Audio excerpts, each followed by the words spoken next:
Hey there, folks. So I'm just about to upload another video to YouTube and Facebook, and it's really to acknowledge an inspirational video. Well, this part of the video is, anyways. A musical acquaintance named Jay Walsh put out a series of videos in the past couple of weeks about his weed recovery, and it's really inspired me to do the same thing. And even though I've been thinking about this for a very long time, I guess it's Jay and his courage and candidness that inspired me to do this video. And so yeah, on with the rest of the video. Alright, I guess we're going to do a little walk and talk on this one. There's a little creek, as you can see. Some clouds forming overhead.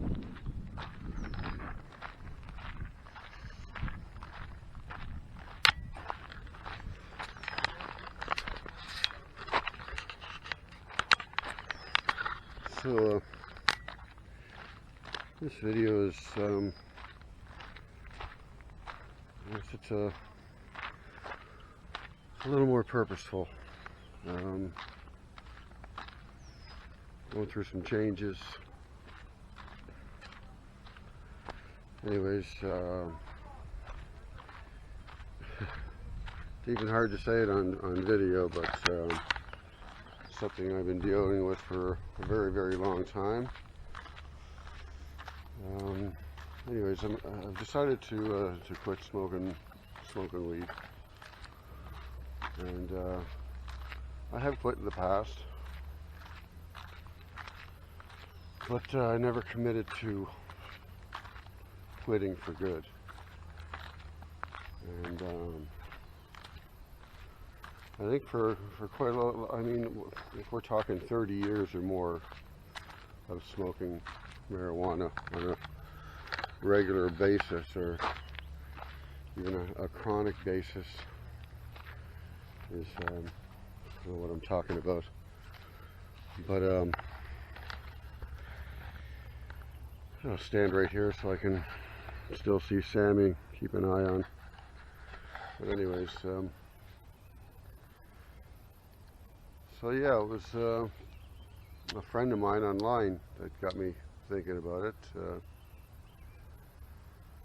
Not so much a close friend, but we're friendly. We're fellow musicians, and he certainly had his demons and dealing with different addictions, I suppose, alcohol, drugs of whatever sort. And for me, alcohol has never been a problem, and so even back in the day when I drank a lot, it was just, you know, to facilitate the next party. And if the party wasn't happening, then I didn't need booze. But I always needed the weed. Had to have it. I thought I was in far more control than somebody who was drinking or somebody who was drunk. Or, you know, weed it's much more stable, and it's you know, I can function on it, I can drive on it, I can do whatever, and so for a long time I never thought that I was doing anything wrong. Never thought there was any consequences to it. Certainly didn't think I was hurting anybody, not even myself. But I was, you know. Especially when it came to the point where I knew the difference, where I knew that, okay, well, maybe it's not really what I thought at the time. We're going back 10 years ago or more. I thought that, well, it's, you know, it's not hurting me physically, okay, but so now it's begun to hurt me physically. When I smoke, I cough pretty hard, and it creates a lot of internal pressure and a lot of so I'm not sure what damage I've done there. Hopefully nothing irreparable. But I realized 10 years ago or so that well, it was actually in 2011 when after I had my spiritual awakening and started to learn the sum of things. Some things, anyways. And I realized that our life, well, I started to get into manifest destiny and how we are in total control of our lives and where it goes and where it leads and how we're going to end up.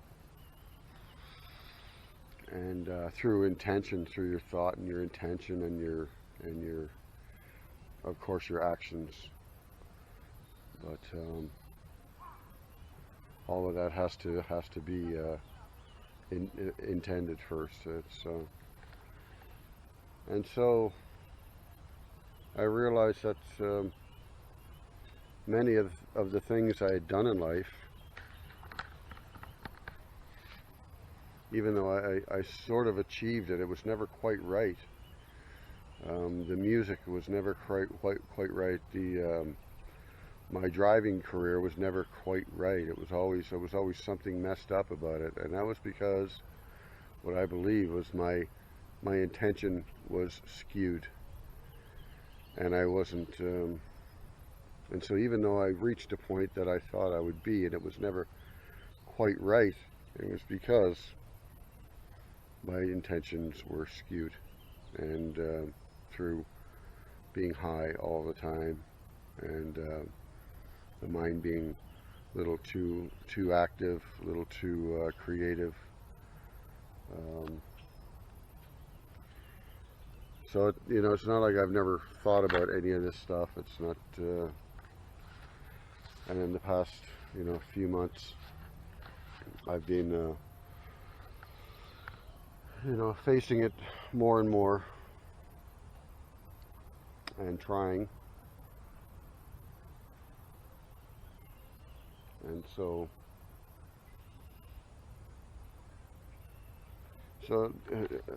another thing is, along with, with intention and how important that is. The other thing that's just as important, if not doubly important, is commitment. And I have been so non-committed to anything for so long that I say, well, I like my freedom and I don't want to commit to anything. And so the thing about commitment is, especially when you're dealing with the laws of the universe, and when you commit to something, it's a binding agreement between you and the universe. And when you break that commitment, karma steps in, and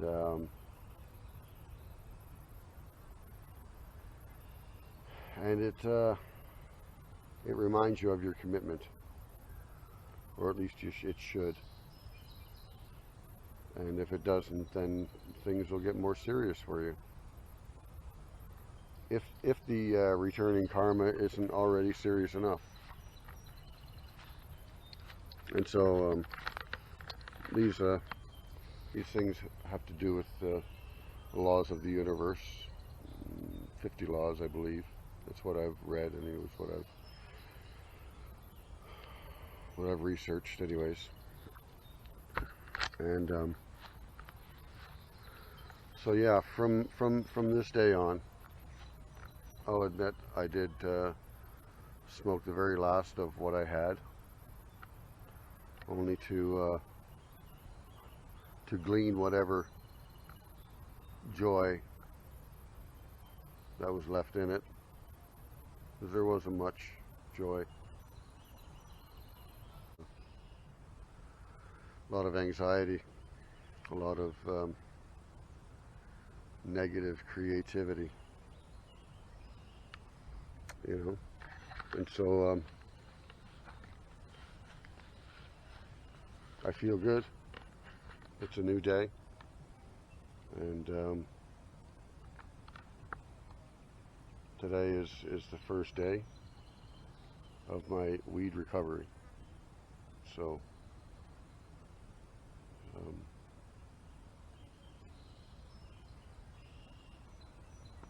God bless, and stay well.